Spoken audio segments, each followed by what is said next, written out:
भारत के उत्तर में बसे शांत और सरल गांव देवपुर में मिट्टी की गलियां, आम के पेड़ और सुबह शाम मंदिर और गिरजाघर की घंटियों की ध्वनि पूरे वातावरण को एक दिव्य शांति से भर देती थी।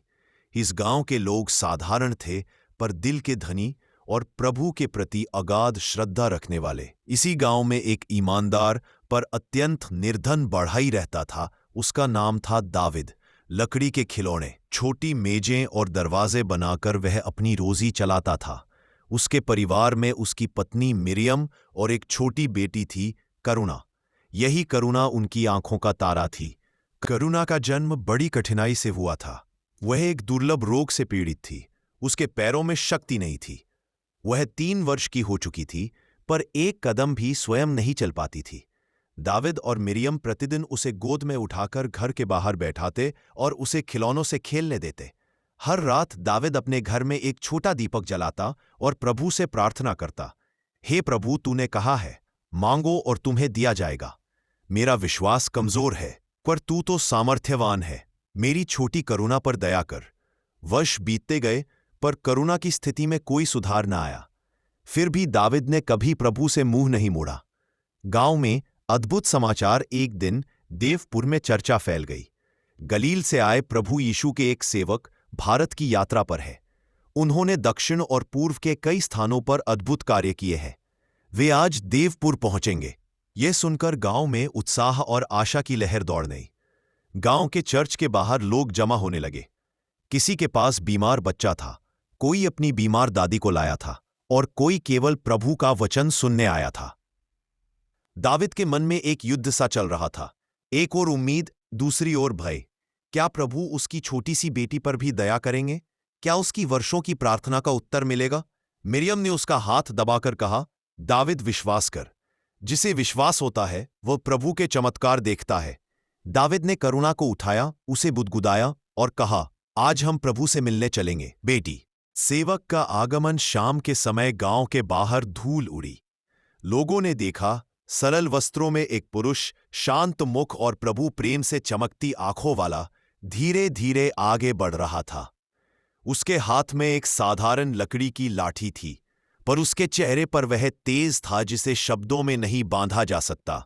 लोगों ने उसे घेर लिया, पर वह मुस्कराकर बोला, डरो मत, मैं प्रभु यीशु का सेवक हूं।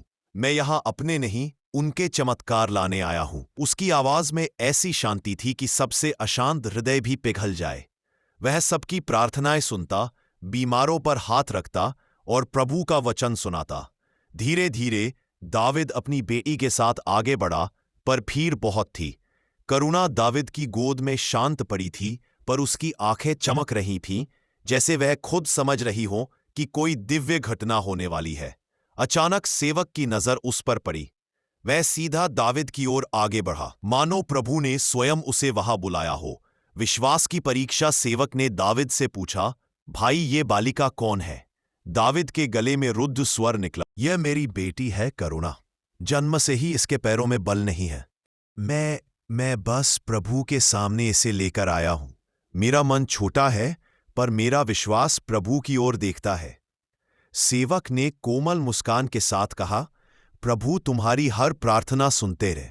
वो देर कर सकते हैं, पर उदासीन नहीं होते। आज वे तुम्हें उत्तर देंगे। यह सुनकर दाविद के हृदय में विद्युत सी दौड़ गई। लोगों ने सांस रोक ली। चमत्कार का क्षण सेवक ने करुणा को गोद में लिया। बच्ची ने अपना सर अपने छोटे हाथों से उसके कंधे पर रखा, बिल्कुल जैसे वो किसी बहुत परिचित को पहचान रही हो। सेवक ने उसकी ओर देखते हुए कहा, मेरी बच्ची, प्रभु यीशु तुझे प्रेम करते हैं।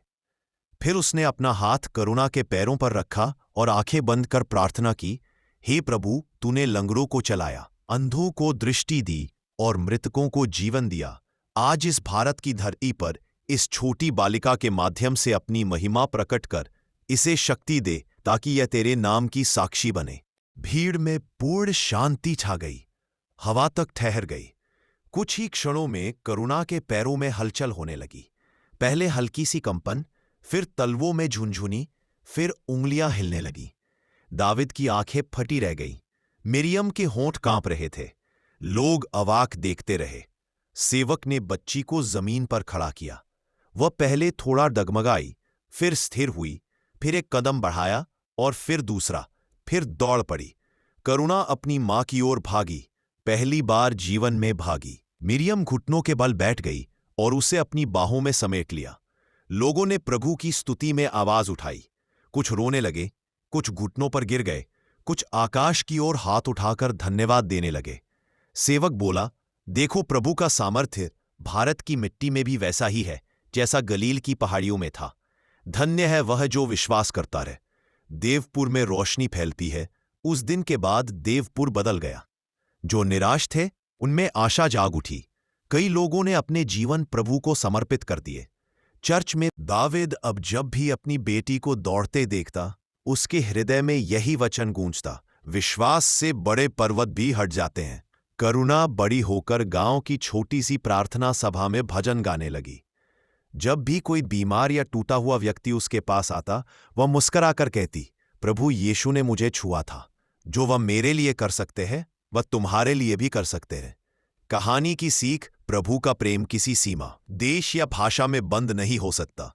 सच्चा विश्वास असंभव को संभव बना देता है। प्रभु की प्रतीक्षा कभी व्यर्थ नहीं जाती। जहां प्रभु का स्पर्श होता है वहां मृत्यु, रोग और निराशा का वश नहीं चलता। जिसने एक बार प्रभु की महिमा देखी, उसका जीवन हमेशा के लिए बदल जाता है। अगर आपको ये कहानी अच्छी लगी हो तो हमारे YouTube चैनल को सब्सक्राइब करें, लाइक करें, शेयर करें। धन्यवाद।